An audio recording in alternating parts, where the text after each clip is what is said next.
প্রিয় ভাই, আমার সন্তান, তোমরা যাদের বয়স 16 বছর, তুমি আমার ছেলে, আমার সন্তান। আমার প্রথম সন্তানের বয়স 16 বছর, অতএব 16 থেকে নিচে তুমি আমার সন্তান। আমার দ্বিতীয় সন্তানের বয়স 14 বছর, আমার তৃতীয় সন্তানের বয়স 9 বছর, আমার চতুর্থ সন্তানের বয়স 4 বছর। অতএব 16 থেকে নিচে যারা আমার সন্তান, তুমি এর চাইতে বড় যারা আরেকটু, তোমরা আবার ছোট ভাই। আমি তোমার বড় ভাই হিসেবে বললাম, আমি তোমার বাপ হিসেবে বললাম। এমন বিবেক, নারী দেখে, চড়ি দেখে অশ্লীলতা করে, উলঙ্গ দৃশ্য দেখে দোস্ত বন্ধ করে দিও না। দিন যেন মরে না যায়, দিন যেন মরে না যায়। চাহিদা পূরণ হবে না, মোবাইলের বাড়ি চাহিদা পূরণ করতে পারে না, রাস্তার নর্তকী চাহিদা পূরণ করতে পারে না। ক্ষতি করে, শরীর নষ্ট করে, নাপাক করে, যৌবনের ক্ষমতা নষ্ট করে, যৌন সক্ষমতা নষ্ট করে।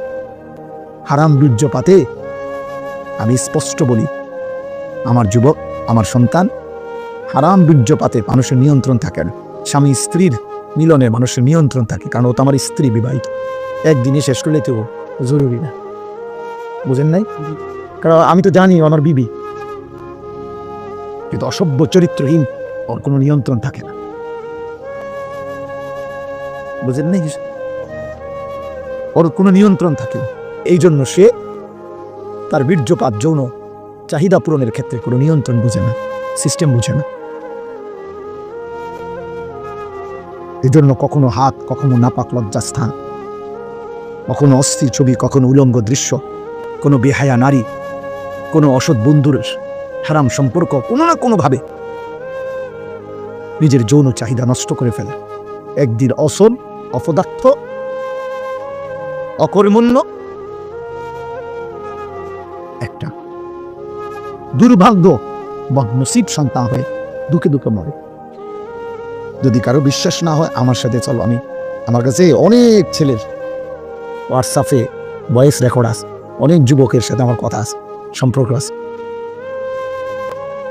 তোমার কাছে জীবনও কইতো না, ও যে হাঁপতেন তোমাদের প্রতি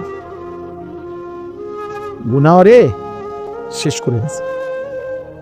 উলঙ্গ ছবি দেখতে দেখতে, নর্তকী দেখতে দেখতে, হারাম দৃশ্য দেখতে দেখতে, বাহ্যিকভাবে দেখতে তো মনে হয় চুল আশ্রাইছে, প্যান্ট ফিনছে, পাউডার লাগাইছে, কথাবার্তা কইতেছে, হাসতেছে, কিন্তু শারীরিক সক্ষমতা নাই, অচল হয়ে গেছে, অপদার্থ হয়ে গেছে। দুঃখে দুঃখে মরবে, দুঃখে দুঃখে মরছে।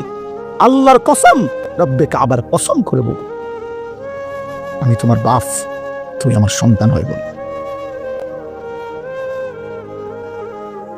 তোমরা বেনামাজি ছেলে এবং মোবাইলে আসক্ত ছেলে, যারা নিয়মিত মোবাইল, বড় মোবাইল ব্যবহার করো, তোমরা এখন দাঁড়াও। আমি একজন ডাক্তার আনি, একজন ইনসাফগার, বিবেক সম্পন্ন একজন ডাক্তার এসে বলুক যে 16 বছরের ছেলের চেহারা এত সাফা ভিতরে থাকার কথা নেই। 18 বছরের কোনো ছেলের চেহারা এত শুকনা, এত দুর্বল হওয়ার কথা নয়। বুঝলেন না? এমনি কথাটা চলেন আমি দেখাই, তোমরা দাঁড়াও। আলহামদুলিল্লাহ, আমি আমার বিষয়ের উপরে সারাদিন রাত কাজ করি। এই কিশোর নওজোয়ান মিয়া আমার দিবা নিশির মেহনত, শুধু ওয়াজ করি এটা না, দিবা নিশি মেহনত করুন, ফিকির করুন আর কি করা যায়। এই জন্য তুমি বলো, চলো আমরা দেখাই। গুনাহ থেকে পবিত্র, মোবাইলে আসক্ত না, নারী দেখে না, ছবি দেখে না, উলঙ্গ দৃশ্য দেখে না, 5 ওয়াক্ত নামাজ পড়ে, আল্লাহর কসম। চলো আমরা এমন 100 যুবক, এমন 100 কিশোর, তাকেও এক পাশে দাঁড় করাই, তোমারও এক পাশে দাঁড় করাই। এরকম 100 দুই দিকে একজন ডাক্তার এসে চিকিৎসা করে দেখুক, উনি বলুক, উনি বলে দিবে। ওয়েট, প্রত্যেক ডাক্তার মাফে না, ডাক্তাররা বয়স জিগা, ডাক্তাররা ওয়েট মাফে, ওজন কত বলে। চলো, অনেক শিশু বিশেষজ্ঞ ডাক্তারের প্রেসক্রিপশনের পিছনে লেখা আছে কত মাসে কতটুকু ওজন থাকা উচিত, এখান দিয়ে লেখা থাকে বয়সের হারে ওজন কি, নাহলে ওজন মাফে কেন? অধিকাংশ ডাক্তারদের চেম্বারে ঢুকলেই কি আছে, ওয়েট মাফার কি আছে, মেশিন আছে। কেন? কি করতেছো বাপ, কি করছো? দাঁড়াও, তাহলে আমরা দাঁড় করাই তোমাদের। তোমাদের বাবারা তোমাদেরকে দেখুক, তোমাদের সমাজ তোমাদেরকে দেখুক যে গুনাহ তোমাদের চেহারা কি কালো বানাইছে, বেনামাজি জীবন তোমাদেরকে কি পরিমাণ বিভৎস চেহারা বানাইছে। কারে দেখো আব্বা? মোবাইলে কার ছবি দেখো? তোমার মা? ওই নারী তোমার মা? এই বেহায়া, যাকে দেখো ওই বেহায়া নারী ও তোর মা? একটা অসভ্য যুবক কল্পনা করে না ফরমান, তোর মাকে যদি কেউ এমন দেখে, তোর বোনকে যদি কেউ এমন দেখে, তোর বিবাহিত স্ত্রীকে যদি কেউ এমন দেখে, তোর কন্যাকে যদি এমন কেউ দেখে,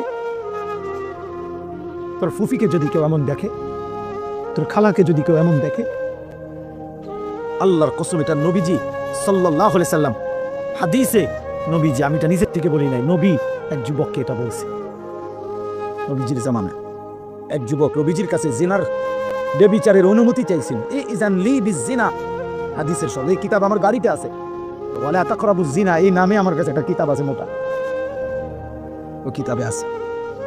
যুবক বলছে, ইয়া রাসূলুল্লাহ, আমাকে জিনার ব্যভিচারের লজ্জাস্থানের হারাম ব্যবহারের অনুমতি দেন।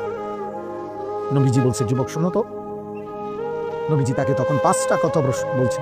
আফাতুহিব্বুহু লি উম্মি, আফাতুহিব্বুহু লি ইবনাতিক, আফাতুহিব্বুহু লি উখতিক, আফাতুহিব্বুহু লি আম্মাতিক, আফাতুহিব্বুহু লি খালাতিক।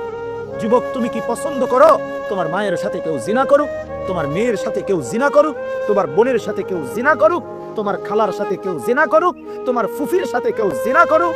আল্লাহর কসম ছেলেরা, ওই যুবক বারবার চিৎকার দিয়া বলছে, লা ইয়া রাসূলুল্লাহ, লা লা লা লা লা, না না না না নবী, আমার মনের সাথে জিনা করা আমি মেনে নেব না। আমার মেয়ের সাথে না, আমার বোনের সাথে না, আমার খালার সাথে না, আমার ফুফির সাথে না। আল্লাহর নবী বললেন, ওয়ালান নাসু লা ইউহিব্বুনাহু লিউম্মাহাতিহিম ওয়া বানাতিহিম ওয়া খালাতিহিম ওয়া আম্মাতিহিম ওয়া আখাওয়াতিহিম। তাহলে যুবক, কোনো মানুষও চায় না তার মায়ের সাথে কেউ জিনা করুক, তার মেয়ের সাথে কেউ জিনা করুক, তার বোনের সাথে কেউ জিনা করুক, তার ফুফুর সাথে কেউ জিনা করুক, তার খালার সাথে কেউ জিনা করুক। এই নাফরমান যুবক, তুমি যার সাথে জিনা করতে চাচ্ছ, যার উলঙ্গ ছবি দেখছো, সে তো কারো মা, সে তো কারো বোন, সে তো কারো স্ত্রী, সে তো কারো খালা, সে তো কারো ফুফি। ওই মানুষটা তো তোকে মেনে নিবে না রে বাপ। তুই কার মা দেখোস? কার মতো চেহারা বানাইছো তুমি? বেনামাজি ছেলেরা দাঁড়াও, দাঁড়া বেটা, দেখি তোদেরকে বেটা। ইনসান এটাকে বলে? মুসলমানের বাচ্চা মনে হয়?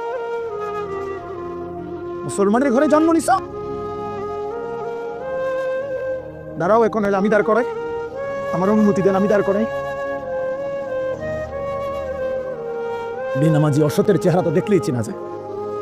বেনামাজি তো অসভ্য, বেনামাজি তো গাদ্দার, এই গাদ্দাররে তো দেখলেই চেনা যায়। বেনামাজি তো বিয়াদব, বেনামাজি তো মুতাকাব্বির, বেনামাজি রাজিম, এমন অভিশপ্ত, এমন বিতাড়িত, মূলত যাকে পাথর মেরে তাড়িয়ে দেওয়া উচিত। শয়তানকে রাজিম কেন বলে? আল্লাহ যেদিন সিজদা দেয় নাই, কোরআন শরীফ আছে, সেদিনই আল্লাহ তাকে বলছে ফাখরুজ ফাইন্নাকা রাজিম।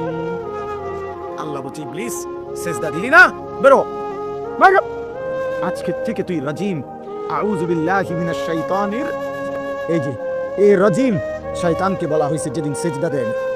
আর রাজিম বলে কাকে? শোনো ভাইয়া, তাফসীরের মধ্যে আছে, রাজিম মানে হলো ওই ব্যক্তিকে, ওই সত্তাকে বলে রাজিম যাকে মূলত পাথর মেরে মেরে তাড়িয়ে দেওয়া উচিত। আল মাতরুদ, যাকে বিতাড়িত করে দেওয়া উচিত।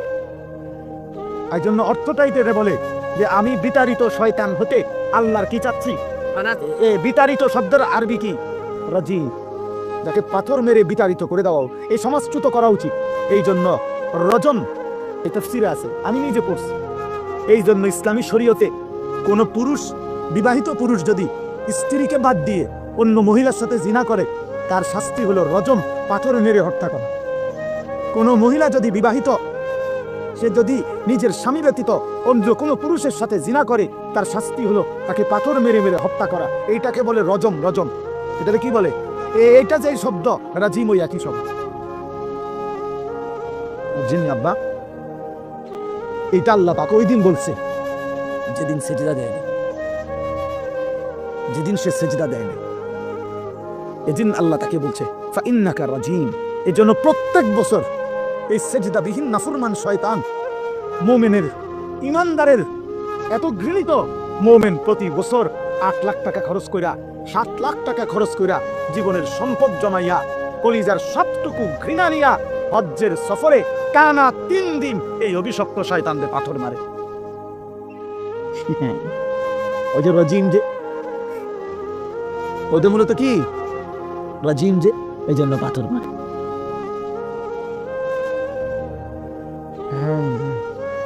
এই জন্য মূলত তো বেবিচারী পুরুষ নারী বিবাহিত পরে পাথর মেরে হত্যা করার বিধান শুনে। এবং আল্লাহ বলছে সাবধান, জিনার শাস্তি, বেবিচারের শাস্তি প্রয়োগ করতে গিয়ে 2টা কথা আল্লাহ কঠোরভাবে বলছে কোরআনে।